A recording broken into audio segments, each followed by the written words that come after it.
Doomed, Daisy thought, sighing deeply. We're all doomed, and it's all my fault. I led the elves into battle. I dreamed of defeating King Vainglorious. I thought that the warriors feared us and that his power had faded, so we pursued them. But it was a trap. Now we are all trapped here in the deserted plains. Around her stood withered trees by the thousands. Every single tree was a transformed elf. Daisy was one of them. Silktongue the witch had used her trickery to lure the elves to the plain and cast a spell on them. Now they stood reaching their dead branches towards the sky in muted despair. Daisy was the only one whose face was still free. No one can help us, she thought.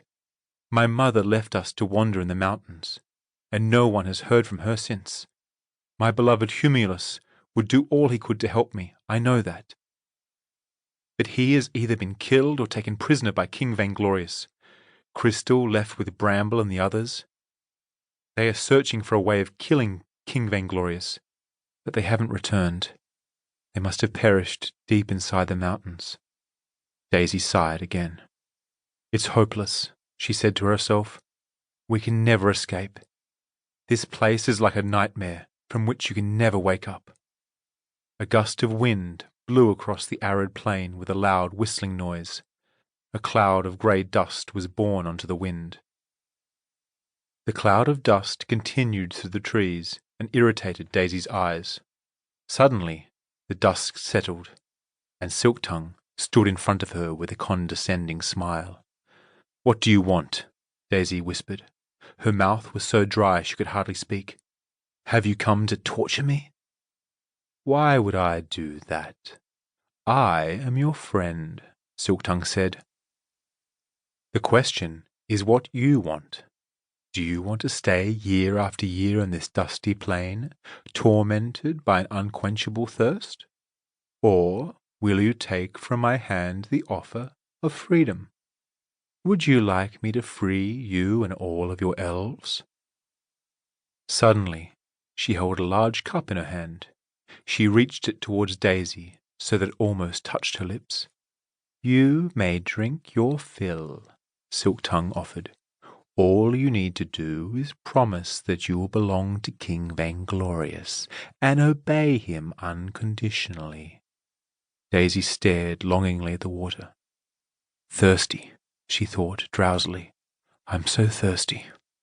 What if I just—" "What are you waiting for?" Silktongue said impatiently.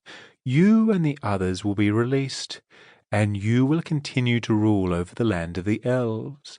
King Vainglorious will give you the power to crush all of your enemies, and your elves will fear you and obey your every command.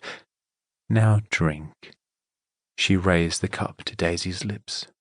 Daisy grimaced and spat. The water had a bitter stench of death. "The elves are my friends, not my slaves," Daisy said angrily. "And King Vainglorious is our only enemy." "Fool," Silktongue shouted. "He rules the world. No one can stand against him." "You lie," Daisy said. "We elves know a hero mightier than King Vainglorious. He led us into battle once, when evil powers had invaded our land. In our darkest hour, they captured him and killed him. But the source of life is within him, so he retreated and saved us. He is ready to do it again. He will arrive with all of the knights from the land of light and banish our enemies to the darkness from whence they came. We elves have faith in Perianth."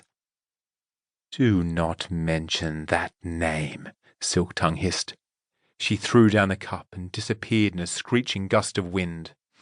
A small snake crawled out of the cup and slithered away. "It seems she is afraid of Perianth," Daisy thought.